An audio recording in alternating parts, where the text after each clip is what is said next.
Okay, so 1997 NBA draft. How'd you feel coming into it? I felt great. I kind of knew exactly the teams that I was going to eventually end up on based off of me kind of being able to control it. It's funny, we hear right now in New York, Rick Pitino was actually the coach at Kentucky. He was leaving Kentucky to go to Boston. I didn't want to go to Boston, so I didn't go to the Boston workouts. I went to Jersey, I went to Philly, and it was one other. I forget who was on the board that year, but I went to 3 workouts. So I knew within those 3 workouts that I went to was going to be one of those teams. So 2 of them was, damn near home.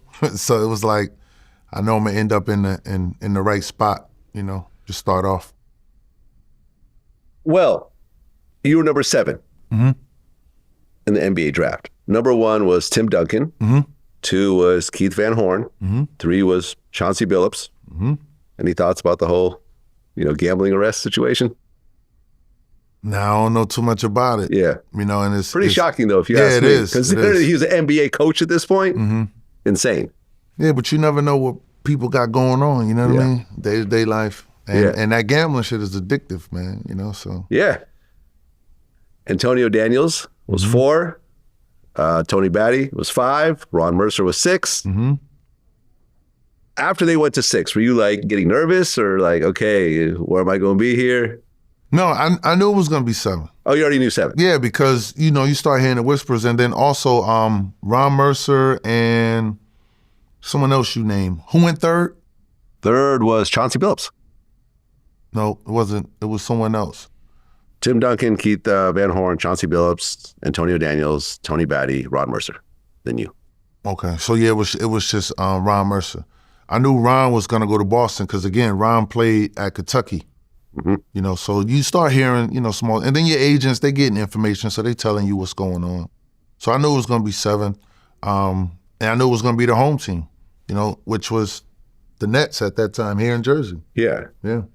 So it was surreal for me because my wife was pregnant. I had all my family there. I had people from the city there. So it was my older sister is in North Carolina, so I was able to see her and her family, and it was in Charlotte. So it was nice. It was surreal for me. Okay, but you got traded to the Sixers right away? Okay, so you're not going to be home. Well, I'm still home because I went to Villanova, and Okay, it's only a 2-hour drive. You're right. So I'm still home. Yeah, it's That's close why enough. I said I knew it was going to be, that kind of scenario. I'm either going to be in Jersey or someone's going to trade, to get me. Right. So now you're a Sixer, and your first preseason game was against Michael Jordan. Oh, man. And Scottie Pippen. Oh, man, my idol, Scottie.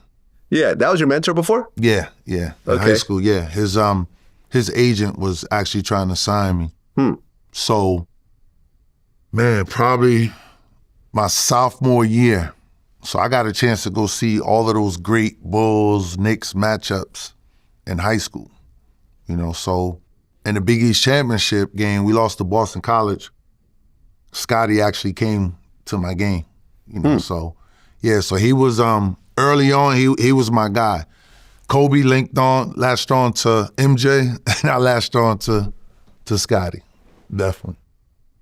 What was it like to play against, Michael Jordan at that moment? Your first NBA game. It's a preseason game, but it's still an NBA game, of course. And you're there with MJ. Were you wearing sneakers and everything by that time? I know you were an Adidas athlete. I was Adidas. But were you still sneaking in with some Jordans every so often? No, we couldn't. It was 24/7. Oh, you lose your whole deal over that? Yeah, okay, it was 24/7. So you never owned any Jordans at that point. I mean, I would get them signed and stuff like that because you'll have teammates that maybe wearing them, and sometimes he would sign, sometimes he wouldn't. But that experience was crazy because I believe it was MJ's first time going back to UNC as a pro to play. So the game wasn't in Chicago, it was at UNC. Huh. Okay. And we went to UNC for like a 3-4 day training camp. Yeah. The Sixers was on the campus training, and then we had to play MJ. So yeah, the crowd was definitely not on your side that day. No, if he's not playing at at all. UNC for the first time, Not that at must have all. been bananas. It was college atmosphere in the stands. That's what I'm saying. Rucker Park on the court.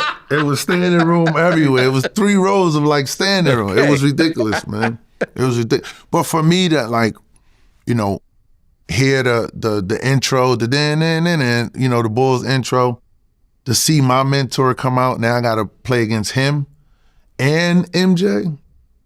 And then just that atmosphere was just unreal, bro. Unreal. And the aura is everything, right? You see the wristband, you see the sneakers, you see the baggy shorts, you see the bald head, you know what I mean? And just the swag. It was like, all right, here we go. So it was real.